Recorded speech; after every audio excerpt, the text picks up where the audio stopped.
Hello, this is Julian with Coffee Reviews, and today we'll be reviewing the Obraje wash process Colombia from RKI Coffee Lab. There's the bag right there.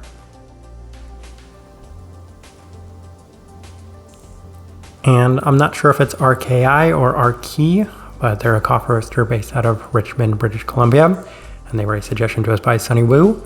So shout out to and thank you to Sunny for the suggestion.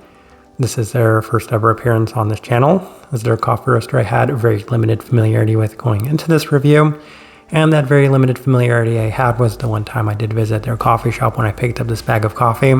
Obviously I also purchased a cup of coffee there at that shop to try it out, and it did turn out to be my favorite coffee that I had had on that entire trip to Vancouver. So from that point, I was always curious to see how this coffee would turn out, and given that we also picked up a Obraje from Momo's Coffee, it felt like a perfect opportunity to compare and contrast these two coffees side by side. So I'm definitely looking forward to discussing this one as well, as this right here is day 40.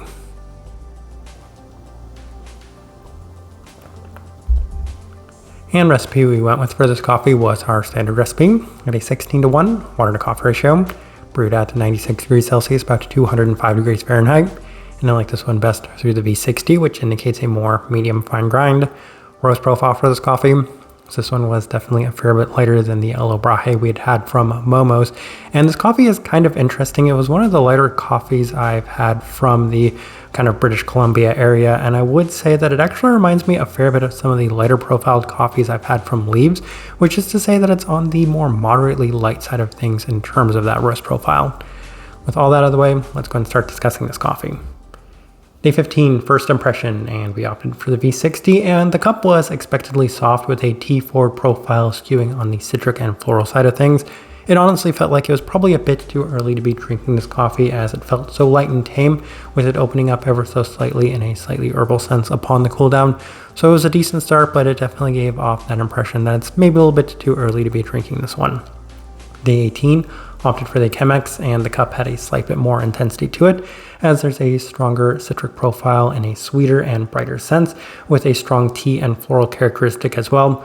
Cup is offering some nice clarity with a slight roasted tea-like aspect, so it's been better, but I feel like a lot of the components in this one are really starting to situate and kind of define themselves a little bit better, as up to this point it still feels like a little bit of an undefined and too early to be drank and consume coffee. Day 21 opted for the April brewer, and the cup is a bit more reminiscent of the first impression as it continues to offer that soft citric aspect right off brew. It might still need some time to open up, as it does have a little bit more on the cool down, with the fruit profile being reminiscent of the El Paraiso coffee I'd had from Leaves a couple of years earlier, and that's where I really got a lot of the impressions of this coffee, that it reminded me a lot of that Leaves coffee. It just had that very unique, what it was described as a Japanese green plum note on that coffee. It felt very similar in that sense. It had that kind of stone fruit, fresh fruit taste to it. So it kind of caught my interest, and it just brought me back to that coffee that we'd also previously reviewed, mostly because that was such a unique aspect, but I was also experiencing it within this one. Day 24, some slightly higher temperatures, and the adjustment paid off, as there's a little bit more fresh fruit aspects in the cup, especially upon cool down. Sweeter citric aspects as well, as the slightly roasted tea-like attribute continues to remain present and prominent. And at this time I would say that it reminded me a fair bit of hojicha, which is not necessarily my favorite tea, but I could not help but shake that kind of roasted tea feeling to this one. Day 27, same adjustments to the Chemex, and it's been reminiscent of the previous days with the stone fruit present yet again. Slight caramelized sweetness as well, with more of the tea-like attributes, and a slight bit of the listed apple brightness that's much more present in a defined sense. So another really nice day, experiencing a little bit more to this coffee. We move on to day 30, as we opted for the V60 with our standard recipe, and this was my favorite version of this coffee up to this point, as it was really nice off brew, and I really seemed to enjoy a lot of the aspects, most specifically the fresh fruit that came out in what I would describe as being a matcha mochi like type of sweetness. And I really enjoy that note, because I really love matcha, I really love mochi, and given that it was a little bit more in a sweeter sense, I really enjoyed that experience of this coffee. Plenty of florality yet again in a floral blossom sense, with the previously mentioned apple brightness, so continuing to feel a fair bit of qualities within this one. Day 33 opted for the Chemex with our standard recipe, and it was offering a bit more heaviness in terms of fruit profile, as there was a dark berry intensity to it that reminded me a little bit more of like a grape-like attributes to it, which is something I'd also experienced from that Momo's coffee. There is more of the floral blossom yet again, with a slight lingering citric and bitter quality as well. Day 36, final notes we have, back to the V60 with our standard recipe, and more of the same as the coffee continues to offer a classically geisha citric and floral forward profile with plenty of the fresh fruits as well as that floral blossom aspect. More of the strong bitterness and lightness in the cup all around, so definitely not bitterness, brightness all around, definitely experiencing a fair bit within this one yet again. All right, let's go ahead and put up the tasting wheel so you can't see what we're getting.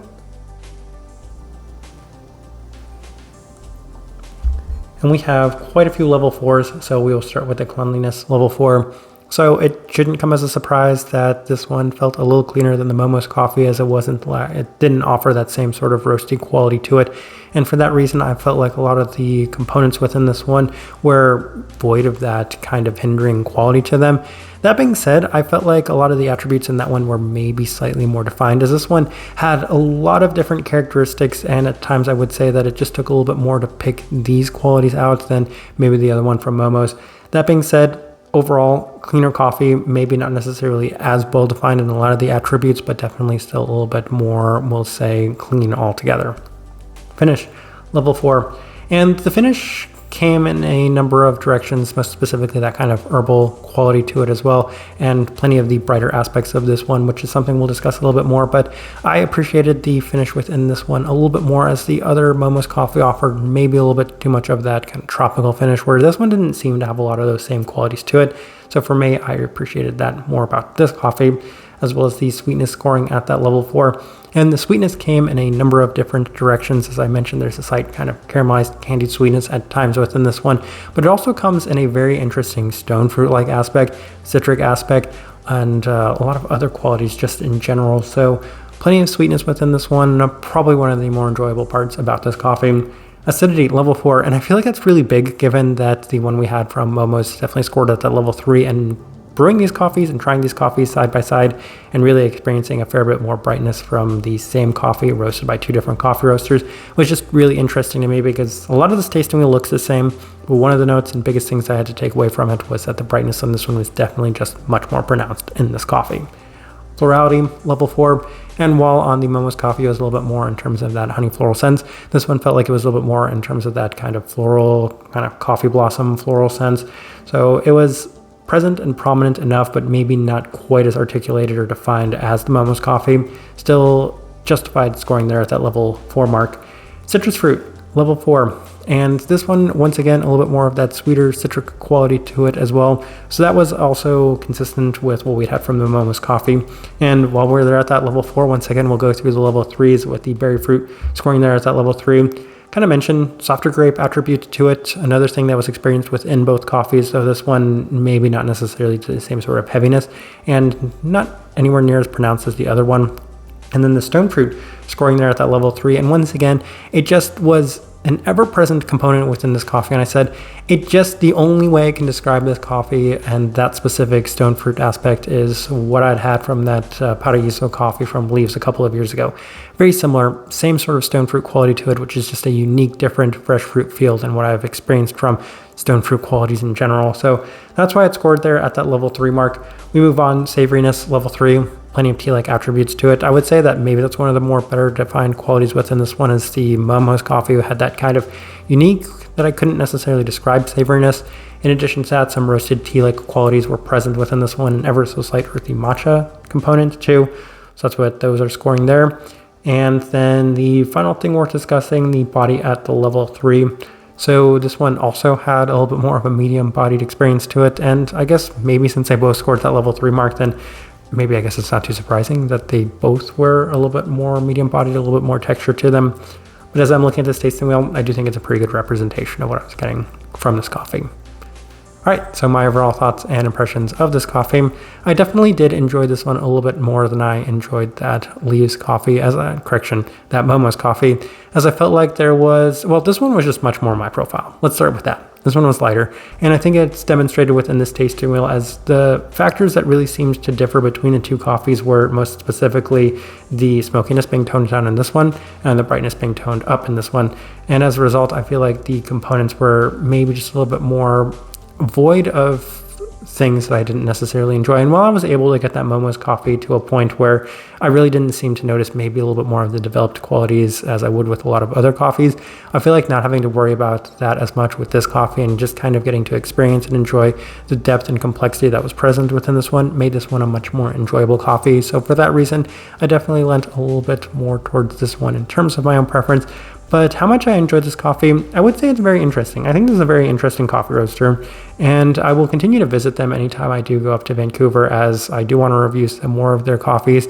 It's kind of interesting, 160 gram bags. A lot of the bags that they had were of different quantity sizes, and I've never seen a 160 gram bag, especially given that this is the only one that they had. So that in itself is kind of interesting. They're just an interesting business. I'm very curious to see what else they offer, so hopefully we'll get to try more of their coffees here in the future. Type of person I would suggest this coffee to. I feel like this one has much more of that classic geisha profile in a lighter sense to it. A lot of the clarity, sweetness, florality, as well as the citric qualities. The things that I'm looking for, especially given that I do enjoy geisha qualities, are present within this coffee right from the onset. It does skew a little bit more on that citric side of things, and at times it can be a little delicate with a lot of the qualities that you're picking up from it, but at the same time you're experiencing some really nice depth to this one, as you're able to experience plenty of different fruit qualities to it, as well as some nice floral aspects as well. So definitely plenty to pick out from this one, and also kind of the best way I can leave this review. If you by chance had an opportunity to try this coffee, I'd love to know your thoughts and impressions of it as well. If you're enjoying the content, give this video a like, subscribe if not already subscribed. This right here has been a review of the Obraje wash processed Colombia from RKI Coffee Lab. Thank you for watching.